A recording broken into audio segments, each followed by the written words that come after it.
FP&A is changing fast. Gone are the days when financial planning was all about Excel sheets and variance reports. Today, FP&A is becoming the strategic nerve center of every organization, driving decisions, shaping strategy, and enabling growth. So here's the thing. The skills that got you here may not get you ahead in 2026. In this video, let's talk about the top skills every professional needs, not just to survive, but to stand out in the years ahead. Let's start with the most fundamental, analytical skills and commercial acumen. You can't just report number anymore. You need to interpret them. It's about understanding what those numbers really mean for the business. Why are sales declining in a particular region? Which product is driving profitability? What scenario will maximize our EBITDA? A great FP&A analyst doesn't just say revenue is down by 10%. They explain why and what can be done about it. For example, instead of saying marketing spend went up by 15%, say marketing spend increased by 15%, but it drove a 30% increase in qualified leads, meaning ROI actually improved. That's business storytelling with analytics. And that's what leadership values the most. Next up, tech fluency.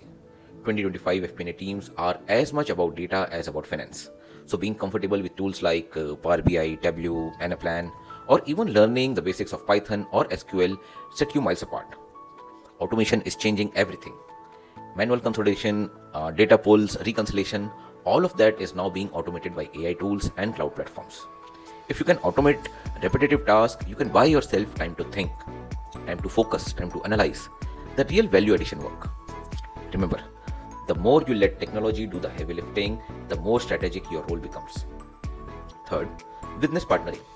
FP&A is not just about back office function anymore. It's front and center. The best analysts today act as internal consultants, working hand in hand with sales, marketing, supply chain, and HR. That means that you must understand the business drivers beyond finance. What moves the customer demand? How does pricing affect conversion? What operational bottlenecks affect cost?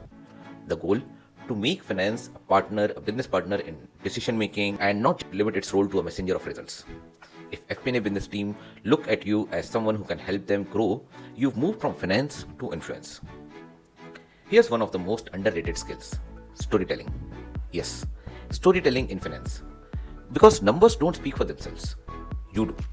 When you present your forecast or performance report, the leadership just does not want data. They want clarity. They want a story. For example, instead of showing a complex table, say our Q3 performance improved due to better pricing and lower logistics. And this trend is likely to continue next quarter. Simple, clear, and actionable. Being able to turn numbers into a narrative is what separates a good FP&A analyst from a great one. And don't forget to add visuals, dashboards, charts, infographics. A great slide can sometimes communicate more than 10 pages of Excel. Finally, adaptability and continuous learning. AI is rewriting job descriptions faster than we can update resumes. Regulations are evolving, reporting standards are changing, and new tools are coming every few months. You don't have to master everything, but you must be curious. Learn, unlearn, and relearn.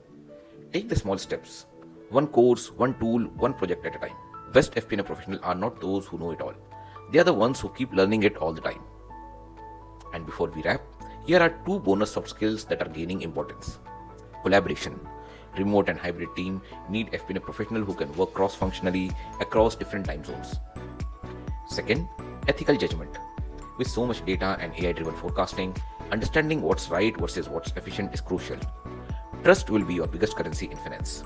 So to sum up, FP&A professional of 2026 will be a mix of analyst, business partner, storyteller, technologist, lifelong learner, all of these things.